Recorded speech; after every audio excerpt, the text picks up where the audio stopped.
Senhora Presidente, senhores membros do Governo, senhoras e senhores deputados. O Sr. Ministro do Estado e dos Negócios Estrangeiros disse aqui da tribuna que de facto esteve na Comissão. É verdade, o Sr. Ministro do Estado e dos Negócios Estrangeiros esteve na Comissão.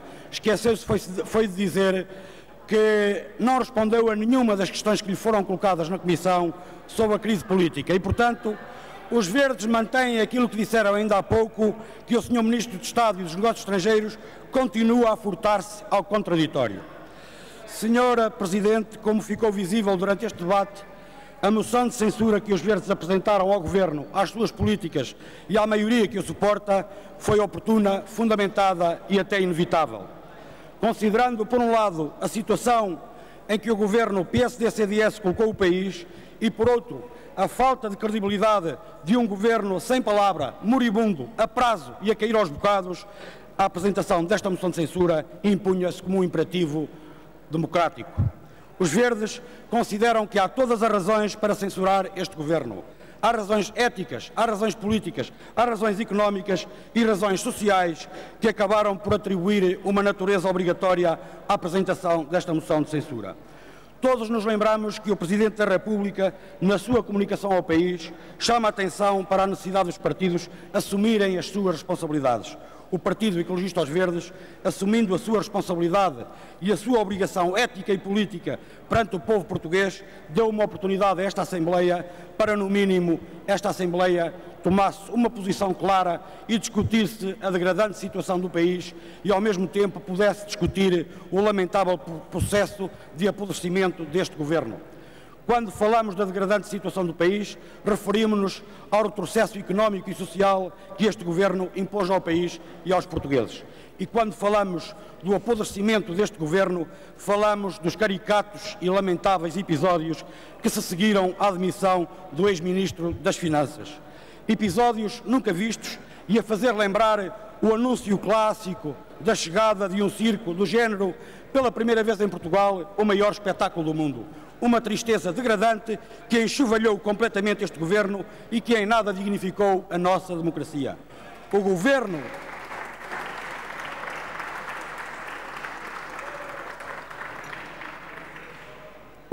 que os Verdes hoje censuram é o Governo que mentiu aos portugueses. O Governo que prometeu não aumentar impostos e que acabou por colocar às costas dos portugueses a maior carga fiscal de sempre. O Governo que os Verdes censuram é o Governo que virou as costas aos portugueses. O Governo que tomou posse com o desemprego nos 11% e que, passado 2 anos, o coloca nos 18%. O Governo que hoje censuramos é o Governo que nos está a endividar.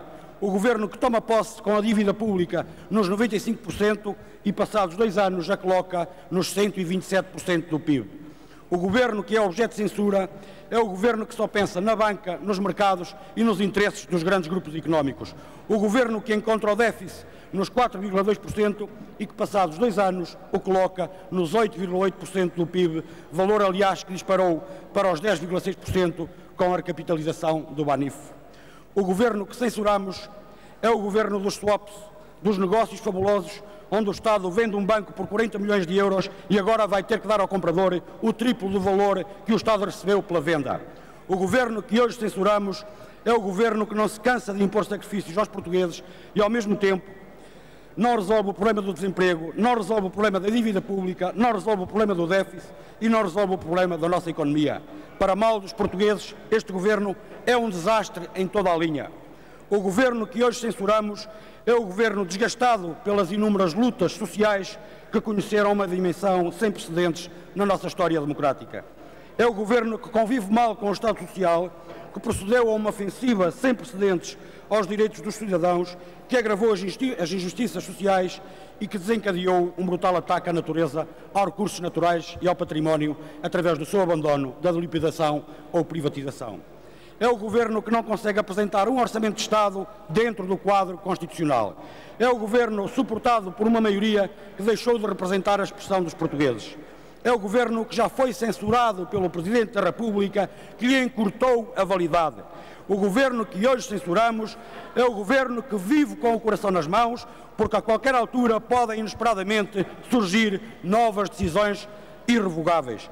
É o Governo de pés atados, que nem uma remodelação consegue fazer porque o Presidente da República também a censurou.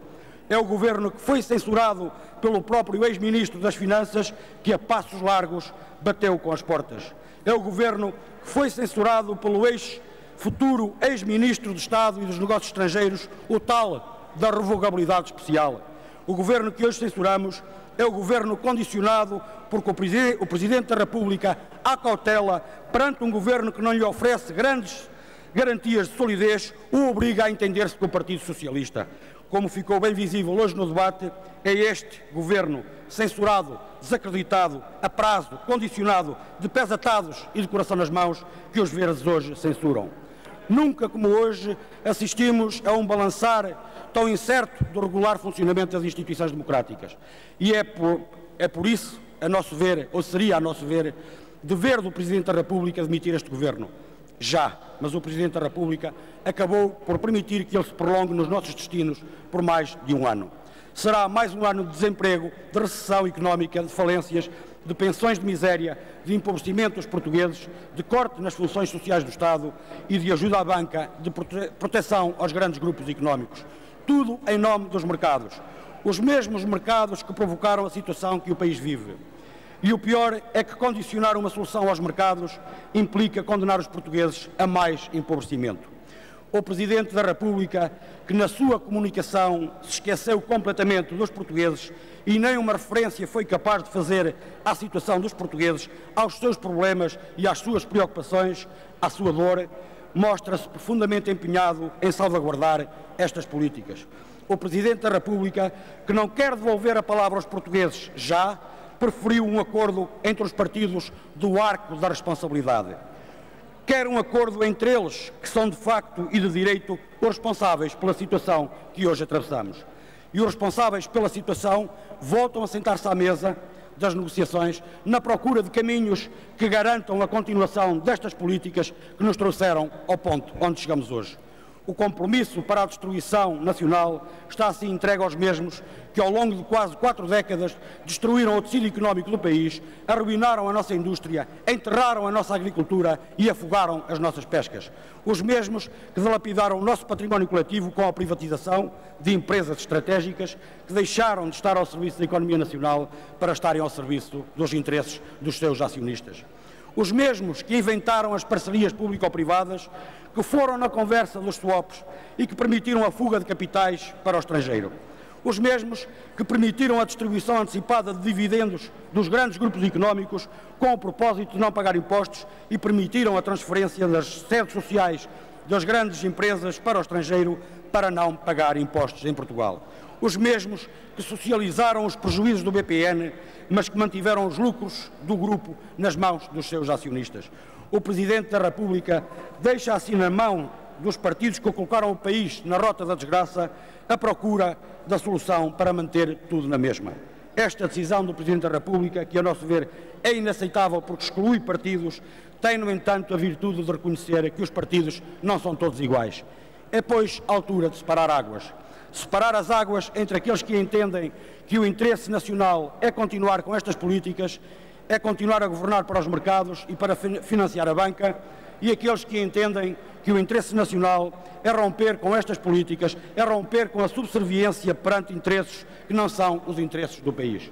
Se dúvidas houvesse sobre estes propósitos, ou sobre os propósitos dos partidos do arco da responsabilidade que agora negociam, bastaria ter presente o que está a ser objeto de negociação para se perceber que o esforço é apenas para assegurar a continuidade destas políticas.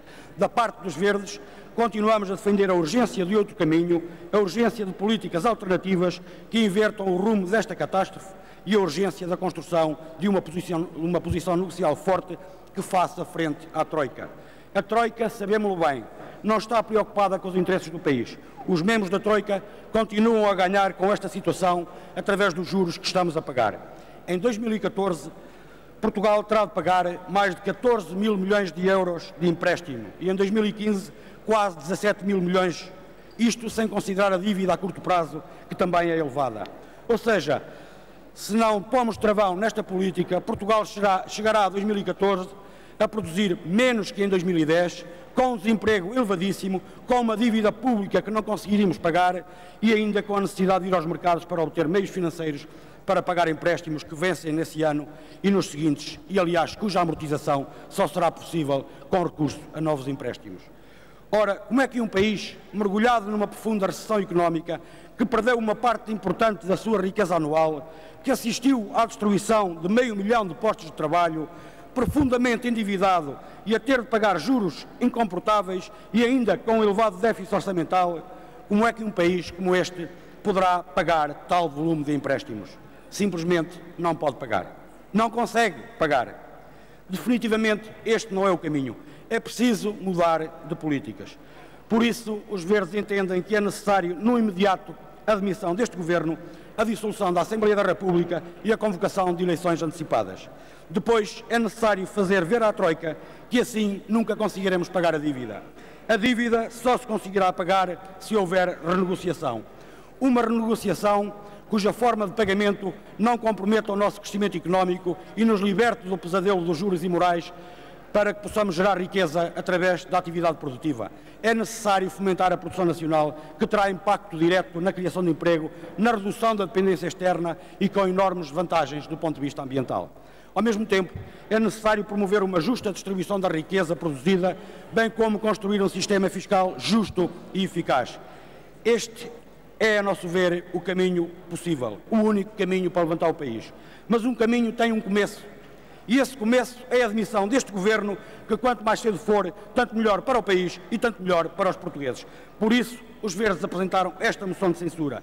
E se o Governo não cai hoje, os Verdes continuarão a exigir a sua demissão antes do prazo que o Presidente da República antecipadamente determinou.